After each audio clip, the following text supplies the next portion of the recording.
Hi, and welcome back to the 9th of December. And yes, I'm still reading this while having a cold, so you just have to bear with me. I couldn't just stop. I had to read the next one because I'm so intrigued. I have to. So I'll just continue with the 9th of December. So, A Christmas Mystery by Jostein Gaarder. December the 9th. Now Joachim had met John, the old flower seller. John knew more about the Advent calendar than he wanted to share. He had said he would tell Joachim more about Elizabeth another time, because it was not Christmas yet. But what had it mattered to himself? Joachim couldn't stop thinking about it for the rest of the afternoon. Sabbath, Tebas. Who or what was Sabbath and Tebas? Could those strange words have anything to do with the magic Advent calendar? Before he went to bed, he wrote the words down in a little notebook so as not to forget them by the morning. Then he discovered something odd. Sabbath became Tebas when he read it backwards. So, of course, Tebas turned into Sabbath too. This was so mysterious that he wrote down the two words like this. And I'll show you.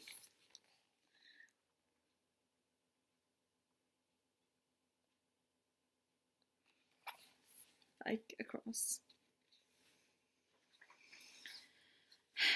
Perhaps one day the magic words would help him to understand the old Advent calendar. Suddenly he remembered something the bookseller had said. Hadn't he said that the old flower seller was a little odd? Joachim didn't think he seemed the least a bit odd. Of course, it was unusual to pour water over people's heads, but it was just the sort of thing that Joachim might suddenly decide to do himself. When he woke up on the 9th of December, he quickly opened the Advent calendar before Mom and Papa woke up and came into his room. It was a picture of a man playing a pipe. After the man came a long procession of children, some big and some small. It was the year 1378 after Christ. Three goldly sheep and a lamb with a bell stormed into the city of Hamburg. Behind the little flock ran two shepherds in light blue tunics. One of them was carrying the kind of shepherd's crook you often see in southern countries. An elegantly dressed black king followed the shepherds. Behind the king, a little girl was running as fast as the short legs would carry her. After the girl, an angel hovered just above the ground. It was Sunday, and early in the morning. A few people were on the way to morning mass in the old church of St. Jacobi. As soon as they saw the procession of pilgrims, they began gesturing with their arms. Some of them shaded their eyes, and one of them exclaimed, "God be praised!" Something similar had happened in the town of Hanover a few years earlier. It was 1351, immediately after the fearful plague that had cost so many human lives, not only in Germany but in all of Europe. It was a Monday, and the stands on the great market square were about to open. Peasants in their worn homespun clothes and market women in the coarse skirts had begun to setting out the wares. All of them had lost some of their dear ones. It was just before the dawn of a new day. It was then that a little flock of sheep suddenly ran into the market. One of the sheep overturned a table of vegetables. After the sheep there came a strange group. There were a couple of shepherds and a black man in exotic clothes. The black man was followed by a white-clothed figure with wings on its back. At the very end came a little girl. She stumbled over the shaft of a cart full of cabbages and lay there after the rest of the goldly company had left the market. Elizabeth wept bitterly when she saw the angel ethereal and all the others disappearing. It was the second time on the long journey south that she had fallen and hurt herself. The first time she had lost the lamb.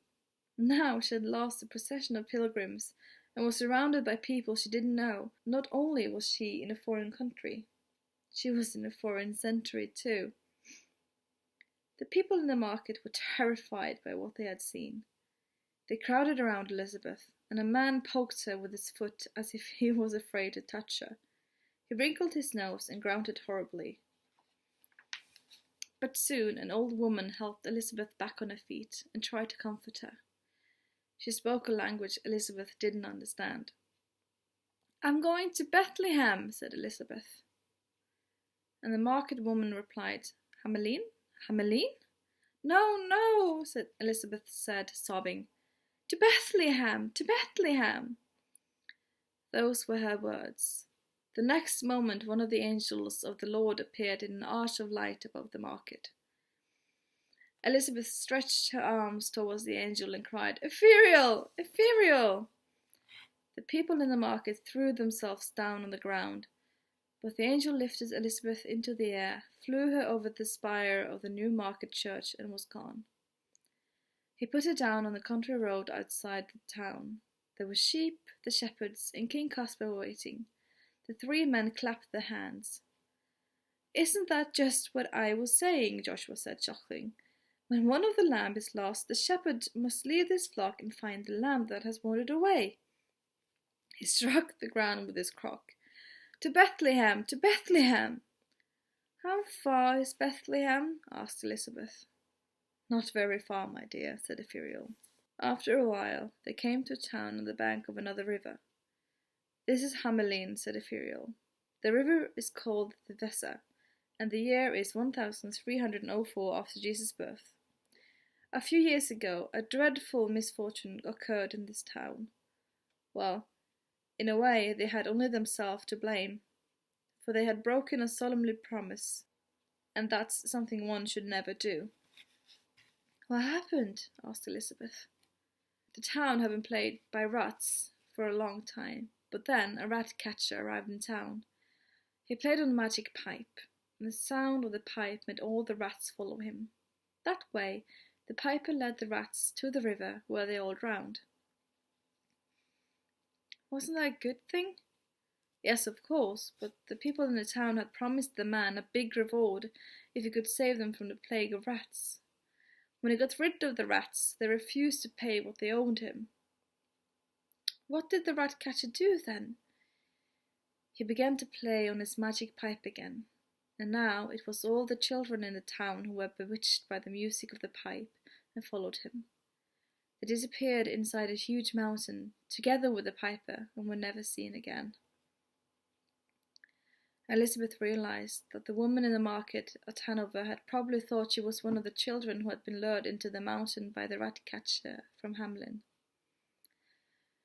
They were about to hurry on through Europe and even further back in history when a sheep came running towards them along the road and joined the other sheep. Now the flock numbered 5. Joshua struck the ground with his crook. "To Bethlehem! To Bethlehem!" Joachim found the key to his books and hid the thin piece of paper. When Mamma came in a little later, he was sitting looking at the picture in the advent calendar.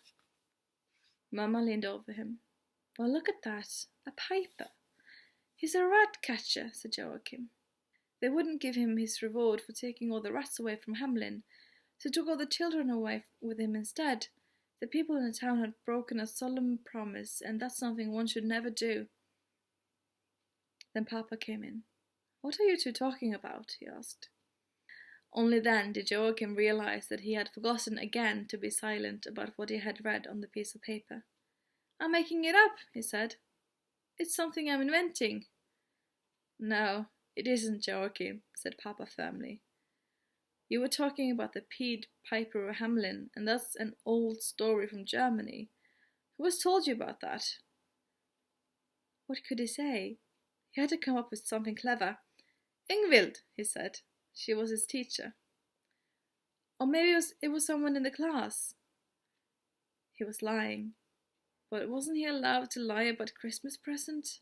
Wasn't that the only thing in the whole world that you could lie about as much as you liked? After school, Mama and Joachim went into town to do some shopping.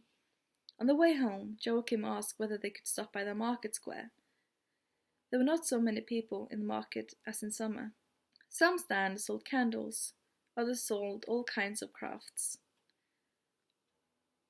I wonder how they can stand here in the middle of winter, said Mamma, shivering. There's even someone over there selling flowers. Joachim laughed on the inside. That's because a part of the glory of heaven is straight down to earth, he said. Mamma pulled on his hand. What are you talking about? She said. He's selling flowers in the middle of the winter because the glory of heaven has strayed down to earth, repeated Joachim. You see, there's so much glory in heaven that it's easy for it to spill over. Mamma shook her head and sighed. Obviously, she didn't like him using so many unusual words. John was standing behind a table with lots of flowers on it. He winked at Joachim and waved discreetly. After they passed, Joachim turned around. John was pretending to play on an invisible pipe. And that wraps up December the 9th.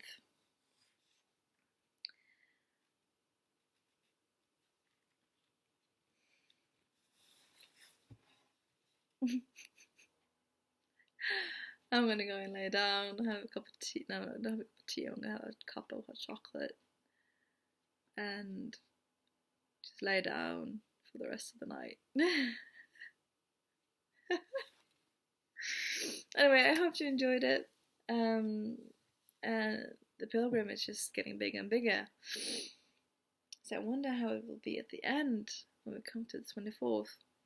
We're only going to start them in at 10. I mean, we're not even halfway, guys. Anyway, I am truly enjoying myself reading this to you, and I hope you find as much fun enjoying it as I am.